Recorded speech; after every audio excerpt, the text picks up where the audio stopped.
Hello, and welcome to the My Wool Mitten podcast.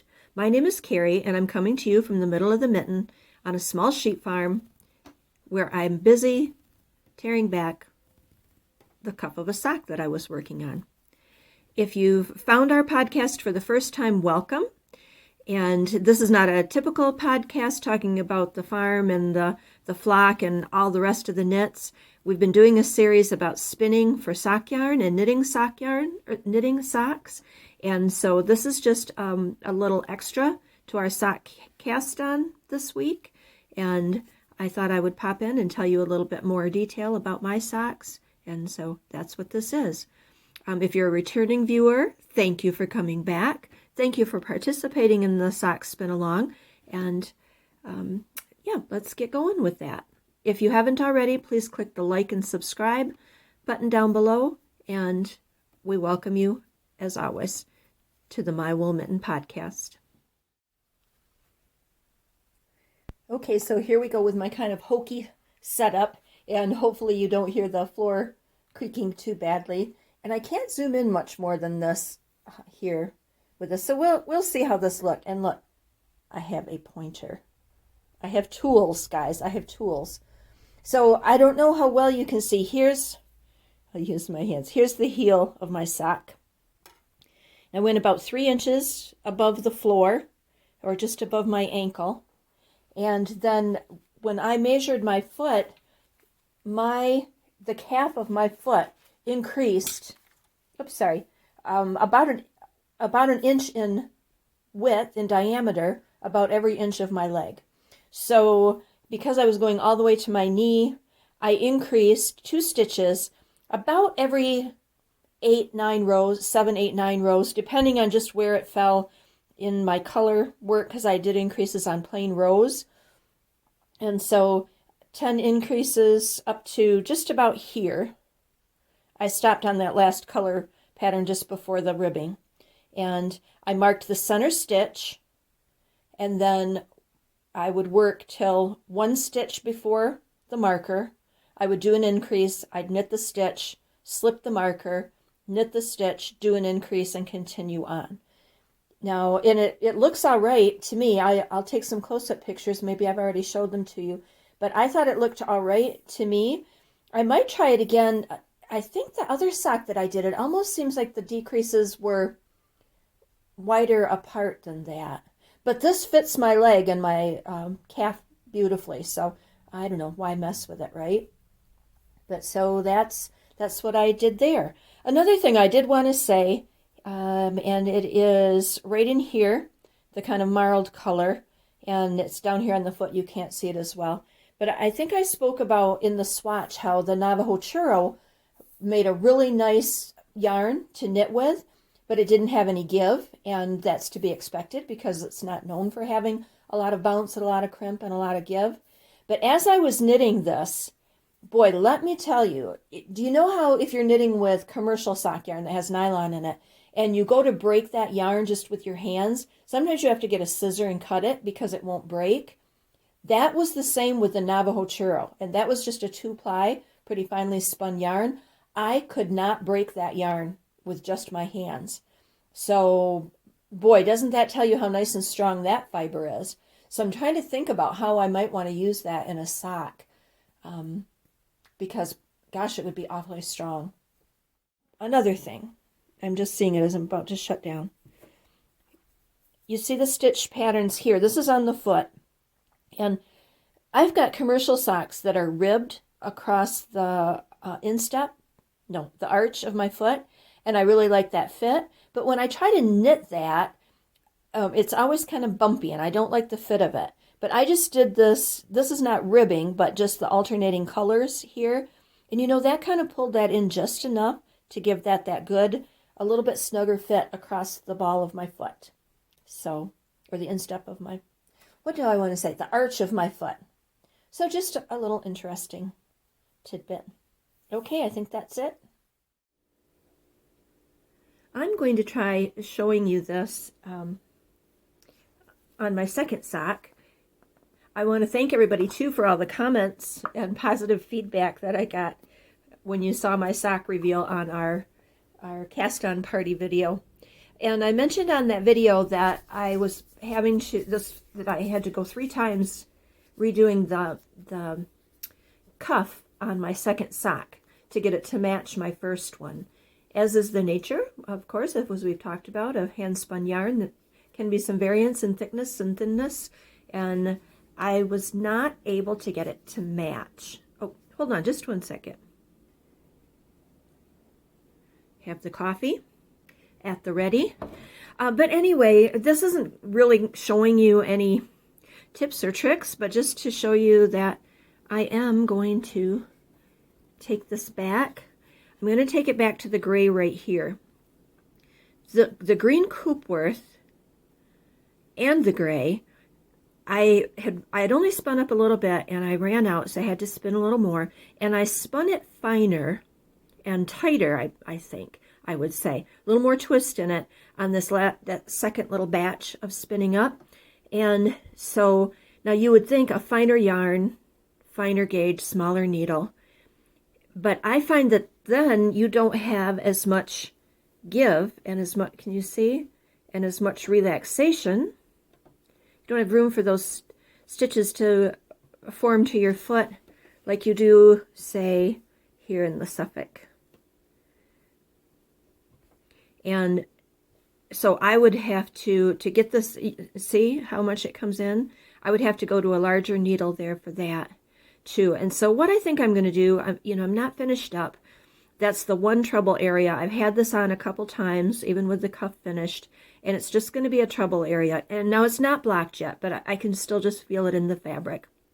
So I'm going to go ahead and rip it back and cast on and do it with a larger needle size and see if I can't get that to work better for me. It's not too hard to do, this is nice sticky wool, and it's going to hold its stitches pretty well. I am up to, at the top here, this is 68 stitches built up from my 48 that I cast on at the toe. So I just thought I'd give you that little update and maybe include this with the video talking about what each section of fiber was in my sock. And I wanted to highlight the Navajo churro a little bit. I ran out of time on my other video. I use a free video editing program, and it allows you to do just over 30 minutes, which is fine because it's a nice program to use and it's free. So, and I think it's a good idea to keep my ramblings under 30 minutes. So I'm going to work away back at that. Back to the green. I've got just a little bit more if I would need it. This was a case where I should have just discarded using this fiber. I like Coopworth. I've used it before without a problem, but this was an older roving. It had been in stash, and it was a little bit felted, and it didn't draft well. It didn't spin well, but I was a sucker for that color, so I included it, and it's given me fits in a couple of places. So I'm going to keep going on that, and then I'll check back in with you later. Okay, as long as I'm here and as long as we're set up, you're seeing this little board because I know that if I stay in this area, the camera's going to pick it all up. I thought maybe we could just real quickly go over the different fabric and the different fibers in the sock, starting at the toe and going up in a little more detail. And I have worn these around the house because I was checking for the fit, so hopefully we don't find too much chaff and such on there. So starting out with the toe, the swirl toe, and you remember that I came upon what I thought was a brilliant idea to add Angora Bunny to the fiber for the toes to help to keep the toes extra warm. And I love that kind of marled, well, it's not really marled, but very subtle milkshake chocolate color, because this is the same as this, just with the bunny added. Now the fuchsia pink, or the hot pink, is the Suffolk wool that I talked about. And this is, some of you who followed me for a long time will recognize, this is the cup pattern from my Share a Mitten pattern. And that is a free pattern on Ravelry. And I've used this pattern for years and years. It can be a coffee cup, or it can be a tea cup, or it can be a hot chocolate cup, hot cider, whatever you want. But I just thought, as has been my tradition, I would add that in here. And this would be right under, toes. And then the ball, is that the ball of your foot right there? Which is where I tend to wear out socks. So I wanted to include the Suffolk. And this is on the top of the foot, but you'll see that on the bottom of the foot, I didn't worry about carrying the pattern along, and I just carried the yarns. Then I moved into the Coopworth, because again, I thought a nice strong wool, and I did this pattern, which is not a ribbing, but just 1, 1, 1, 1, to give a little strength here, because of course that's a double fabric now. Then a little solid. This gray is the Shetland and alpaca. Beautiful fiber, but and it spun very well, but it just by nature was a little bit denser, a little bit thicker.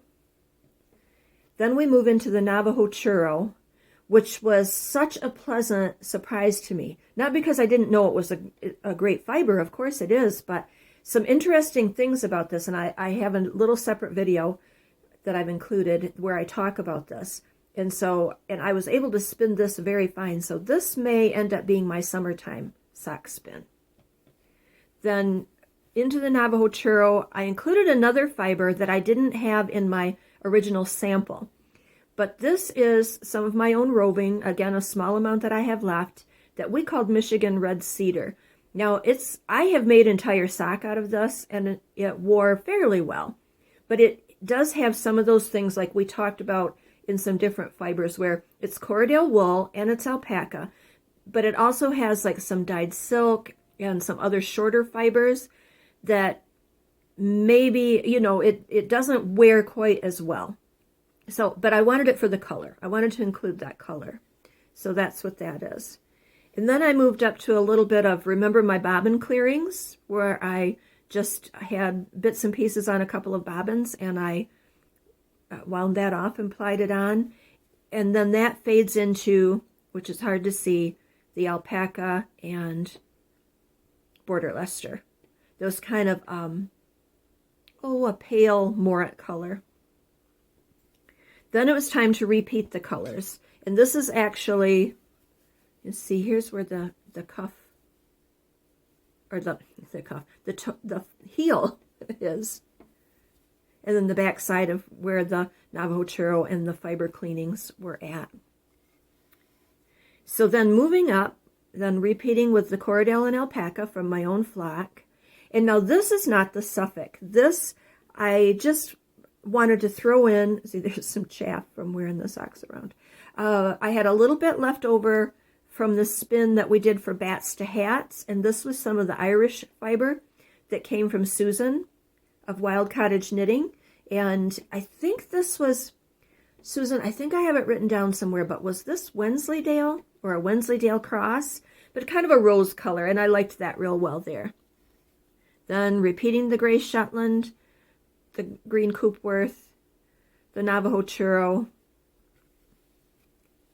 and the bobbin cleanings, and moving on up. And then now this one again, this is the Suffolk, and this fiber you might notice with the little flecks. This is Corriedale, alpaca, and some little bits of dyed silk. Now, I had said I don't care for silk in my hand spinning for socks, but this was some that I had spun up in just a little bit, and I thought, it's up here on my calf, and it's not going to wear too bad, and that was just a little bit in there. Then repeated the gray and the Coopworth, and then kind of making those, it's not ribbing, but the one stitch, as I moved into my cuff, which was a 1x1 twisted rib, and this is with our Corriedale and alpaca from our farm. And I want to say too about then the bind off. Again, going back to doing things the way I started doing them and got along fine with, transitioned into learning new ways and trying different ways, and that was in having a stretchy bind off for the top, for the cuff of a toe-up sock. And what I used to do was the simplest thing, which was just to bind off with a much larger needle size. But then over the years, I've learned different ways, and they all have their places. Definitely so. And so, but I also sometimes have trouble with those flaring out, being too loose at the top. And so I thought, no, now darn it, I'm going back to my roots on this. And so I'm just going to bind off. This was a size 3 needle for the ribbing. And then I bound off using a size 8 needle. And I did it in pattern, you know, so a knit stitch, a purl stitch. And guys, it looks good. And look how stretchy it is. Can you see? Am I showing this well? Look how stretchy. Goes right up over my calf. And this sock comes to just the bend in my knee. So quite far up on the leg. And yet it doesn't flare out. So happy from start to finish with this. If I can just now get that second sock straightened up on the top. So there, you've had all the details about my first sock of the year. Other than, and I mentioned this, you know, I'm not real smooth around those corners. Oh, but I did just see a tip from another podcaster who I follow about knitting color work around small circumferences. It's on Taylor Owen's Thread to Mend podcast. I actually don't know if she shows it on her podcast. She does have it on her Instagram feed. And I'm going to try that in another sock. But it is, you know, it's a little bit bubbly, not as smooth and professional looking as it could be, but it feels fine on the foot. So, there's that.